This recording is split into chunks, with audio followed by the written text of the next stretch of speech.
அதாவது காமராஜரோட குரு சத்தியமூர்த்தி அவரை பற்றி ஒரு முழு வீடியோ பார்க்க போகிறோம். வாங்க ஸ்டார்ட் பண்ணிடலாம். சத்தியமூர்த்தி இந்திய அரசியலில் மக்களாட்சி நெறிமுறைகளை ஆழமாக வேரூன்ற பாடுபட்டவர் சத்தியமூர்த்தி தான். சென்னை மாநகராட்சி வளாகத்தில் உள்ள சத்தியமூர்த்தியின் திருவுருவச் சிலையை திறந்து வைத்த பிரதமர் யாருன்னு கேட்டிருக்காங்க. ஜவஹர்லால் நேரு அவர்கள் தான் திறந்தது. ஓகே, அடுத்த பேரும் நாங்கள் சுதந்திரமாக வாழ விரும்புகிறோம். பாருங்க, நாங்கள் சுதந்திரமாக வாழ விரும்புகிறோம், யாருடைய அதிகாரத்தின் கீழும் நாங்கள் வாழ விரும்பவில்லை என துணிச்சலாக கூறியவர். துணிச்சலாக கூறி சத்தியமூர்த்தி அவர்கள். சத்தியமூர்த்தி பற்றியது. ஓகேவா, அரசியல் வாழ்க்கையை தொடங்கியது 1919. பெரியாருக்கும் அவருடைய காங்கிரஸ் கட்சியில் இணைஞ்சது 19 இணைவார். 19 வந்து அவர் மாநகராட்சி தலைவராக இருப்பார், ஈரோடு மாநகராட்சி தலைவராக. அடுத்து காங்கிரஸ் கட்சியில் இணைவார். சட்டசபை தேர்தலில் போட்டியிட்ட ஆண்டு 1923. சென்னை மாநகர கவுன்சிலர் ஆனது 36 வரைக்கும் காங்கிரஸ் கட்சியோட தலைவராக இருப்பார் தமிழகத்துல. 37 சென்னை மாகாண கவுன்சிலர் ஆவார். அந்த நேரத்தில் 37 வந்து காமராஜர் வந்து தலைவராகிடுவார், காங்கிரஸ் கட்சி தலைவராகிடுவார், தமிழக காங்கிரஸ் கட்சி தலைவராகிடுவார். தமிழை ஆட்சி மொழியாக அப்போதே வாதாடியும், தமிழ் ஆட்சி மொழியாக்கணும்னு அப்போதே வாதாடின மனுஷன்னா சத்தியமூர்த்தி சொல்லலாம். பல மேடைகளில் வந்து கே பி சுந்தரம்மாள், கிட்டப்பா இவர்களை வச்சு தேசிய பாடல்களை பாட வைத்து, தமிழ்ல தேசிய பாடல் பாட வைத்து மக்களின் சுதந்திர எழுச்சியை ஊட்டியவர் சத்தியமூர்த்தி ஆகும். தீரர், சொல்லின் செல்வன் அவங்க ராப்பி சேது பிள்ளைன்னு தெரியும். ஓகேவா, சொல்லின் செல்வன் இவரையும் அழைக்கும். நாவரசர் அப்படின்றது இவரோட புகழ் தான். அதாவது தீரர், தொழில் செல்வர், நாவரசர் என்றெல்லாம் புகழப்பட்டவர் சத்தியமூர்த்தி. 1936 காங்கிரஸ் கமிட்டி தலைவராக 1936 காங்கிரஸ் கமிட்டி தலைவராக இருந்தவர் சத்தியமூர்த்தி. அப்போது பொதுச் செயலராக இருந்தவர் காமராஜ். அதுக்கடுத்து 1937 காமராஜ் தலைவராயிட்டார். ஓகே தானே. இது போல பல சத்தியமூர்த்திகள் இருந்தால் ஆங்கிலேயர்கள் எப்போதோ ஓடியிருப்பார்கள் என்று சத்தியமூர்த்தியை பாராட்டியவர் காந்தியடிகள் பாராட்டுவார். இதுபோல இன்னும் பல சத்தியமூர்த்தி இருந்தால் ஆங்கிலேயர்கள் எப்போது ஓடியிருப்பார்கள் என்று சத்தியமூர்த்தியை பாராட்டியவர் காந்தியடி. சத்தியமூர்த்தி பற்றி சரியான கூற்று. சென்னை கிறிஸ்தவ கல்லூரியில் வரலாற்று துறையில் இளங்கலை பட்டம் பெற்றார். சிறந்த வழக்கறிஞர், சமஸ்கிருதத்தில் வல்லுநராக திகழ்ந்தார். நாடகம், இசை உள்ளிட்ட கலைகள் ஆர்வம் கொண்டார். சமூக சீர்திருத்த சிந்தனைகள் மிக்கவர். அனைத்தும் சரி. சென்னை மாநகராட்சி பூண்டி நீர்த்தேக்கத்தை யாருடைய பெயர் சுட்டது? அதாவது சத்தியமூர்த்தி மேயரா இருக்கும் போதுதான் சென்னை மாநகராட்சியில வந்து இப்படி வறட்சியா இருக்கும், நீர் இல்லாம இருக்கும். ஒரு 50 கிலோமீட்டருக்கு அடுத்து இருக்கக்கூடிய பூண்டிலிருந்து நீர் கொண்டுறதுக்காக ஒரு நீர்த்தேக்கத்தை ஆரம்பிப்பார். கடைசியா இந்த இதை வந்து நிறைவு முடிக்கிறது வந்து நம்ம காமராஜ் தான் முடிப்பார். அப்போதைக்கு இவர் இருக்க மாட்டார், சத்தியமூர்த்தி இறந்துருவார். சத்தியமூர்த்தி வந்து தனிநபர் சத்தியாகிரகம் அப்படின்ற ஒன்று ஈடுபட்டு அவரோட முதுகு தண்டு வந்து பாதிக்கப்படும். சிறையில் இருப்பார், முதுகு தண்டு பாதிக்கப்படும். அது சிறையிலேருந்து வெளியே வந்தோடனே இறந்துருவார். அதனால காமராஜர் தான் இந்த திட்டத்தை முடிச்சு வைப்பார். முடிச்சுட்டு அதுக்கு வந்து சத்தியமூர்த்தி சேகர் அப்படின்னு பேர் வச்சிருவார். காங்கிரசின் பிரதிநிதியாக மாண்டேகு சிம்ஸ்போர்ட் சீர்திருத்தங்கள் ரவுலட் சட்டத்துக்கு எதிராக இணை நாடாளுமன்ற குழுவில் வாதாட இங்கிலாந்திற்கு அனுப்பப்பட்டவர் சத்தியமூர்த்தி அவர். அதாவது காங்கிரசின் பிரதிநிதியாக மாண்டேகு சிம்ஸ்போர்ட் சீர்திருத்தங்கள் மற்றும் ரவுலட் சட்டத்திற்கு எதிராக இணை நாடாளுமன்ற குழுவில் வாதாட இங்கிலாந்துக்கு அனுப்பப்பட்ட சத்தியமூர்த்தி யாரிடம் சட்ட பயிற்சி பெற்றார்? வழக்கறிஞர் அந்த வாதாடக்கூடிய பயிற்சி பெற்றார் அப்படின்னா நேரு பெற்றிருக்கார். ஓகே, சத்தியமூர்த்தி பற்றியது. ஓகே, காங்கிரஸ் தலைவர் 1936, சென்னை மாநகராட்சி தலைவர் 1939. இந்த இடத்துல வந்து 2ஆம் உலகப் போர் நடந்துட்டு இருக்கும். அதனால ஆங்கிலேயர்கிட்ட போய் அவர் வந்து இப்படி தண்ணி நீர்ப்பாசனம் அமைக்கணும் அப்படின்னு கேட்கும்போது அவங்க திட்டுவாங்க. பெரிய போர் நடந்துட்டு இருக்கு, இப்போ தண்ணி தான் தேவையா அப்படின்ற மாதிரி கேட்பாங்க.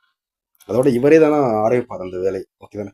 தனிநபர் சத்தியாகிரகம் 1942, இறப்பு 1943. நான் சொன்னேன்னா சத்தியாகிரகத்தினால ஜெயிலில் பிடிச்சி போட்டுருவாங்க. ஜெயிலில் இருக்கும்போது அவரோட முதுகு தண்டு பாதிப்படைஞ்சு வெளில வருவார், இறந்துருவார். பூண்டி நீதித்தேக்கத்தை அடிக்கல் நாட்டியவர் சத்தியமூர்த்தி. சென்னையில் உள்ள காங்கிரஸ் கட்சியின் தலைமையகத்துக்கு யாருடைய பெயர் சுட்டப்பட்டுள்ளது? சென்னையில் உள்ள காங்கிரஸ் கட்சி தலைமையகத்துக்கு யாருடைய பெயர் சுட்டப்பட்டுள்ளது அப்படின்னா சத்தியமூர்த்தி பவன் அப்படின்னு சத்தியமூர்த்தி பேரை தான் வச்சிருக்காங்க. சத்தியமூர்த்தி பவன் அப்படின்னு வச்சிருக்காங்க. 1930 இந்திய கொடியை ஏற்ற முயன்ற போது சத்தியமூர்த்தி கைது செய்யப்பட்ட இடம் சென்னை பார்த்தசாரதி கோயில். சென்னை பார்த்தசாரதி கோயில்ல தான் இவர் இந்திய கொடி ஏற்ற முயன்றிருக்கார் 1930. அப்ப சத்தியமூர்த்தி கைது செஞ்சாங்க. இந்திய பாராளுமன்றம் ஜனநாயகம் அமைவதற்கு உறுதுணையாக இருந்தவர் சத்தியமூர்த்தி. அடுத்தவங்க, சத்தியமூர்த்தி சென்னை மாநகராட்சி ஆணையராக இருந்தபோது சென்னையில் கடும் தண்ணீர் பஞ்சம் ஏற்பட்டது. 2ஆம் உலகப் போர் நடைபெற்றுக் கொண்டிருந்த காலகட்டம். இந்த பிரச்சனையை தீர்க்க பிரிட்டிஷ் அரசுடன் போராடி பூண்டி நிறுத்தத்திற்கான வரவு ஒப்புமை பெற்று பணிகள் உடனே தொடர தீவிரம் காட்டிய சத்தியமூர்த்தி.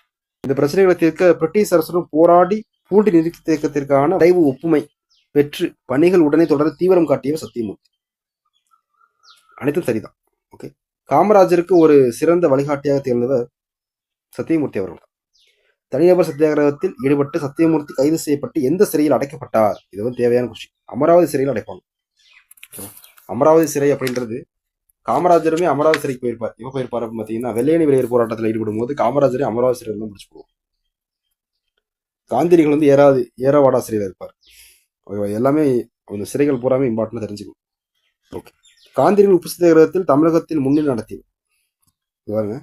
காந்திரிகள் உப்பு சத்தியாகிரகத்தில் தமிழகத்தில் முன்னிலை நடத்தியவர் வந்து ராஜாஜி. ஓகேவா? இதுல வந்து சத்தியமூர்த்தி அப்படின்றது சட்ட மறுப்பு இயக்கம் ஒன்று, அதுக்கு வந்து ஒரு முன்னிலை நடத்துவார். காந்தியில் உப்பு சத்தியாகிரகத்தை 100 தொண்டர்களுடன் ராஜாஜி தான் திருச்சியில் வந்து வேதாரணி வரை நடத்துவார். 1942 மும்பை காங்கிரஸ் காரிய கமிட்டி கூட்டத்தை முடித்து கொண்டு சென்னை வருகையில் கைது செய்யப்பட்டார். அதாவது தனிநபர் சத்தியாகிரகத்தில் ஈடுபட்டதுனால மும்பை காங்கிரஸ் காரிய கமிட்டியில போய் பங்கேற்றுட்டு திரும்பி வரும்போது சென்னையில் ரயில் விட்டு இறங்கணும்னே பிடிச்சிட்டாங்க. வெள்ளணி வெளியேறு போராட்டத்தில் கலந்து கொண்டு சிறை சென்றார். திரும்பி வெள்ளணி வெளியேறு போராட்டத்தில் கலந்து கொண்டு சிறை சென்றார். ஓகே, சுதேசி இயக்கத்தில் தீவிர ஈடுபாடுகளுடன் செயல்பட்டார். பூண்டி நீர்த்தேக்கம் 1944ஆம் ஆண்டு கட்டி முடிக்கப்பட்டது. அப்போது அவர் உயிரோடு இல்லை. சத்தியமூர்த்தி பற்றிய கூற்றினை தேர்ந்தெடுப்போம். சரிதான், காமராஜர் தான் பேர் வைப்பாரு. சத்தியமூர்த்தி சாகர் அப்படின்னு பேர் வைப்பார். தமிழகத்தில் சுயராஜ்ய கட்சியின் தலைமை தாங்கியவர்கள் யார்? ஓகேவா?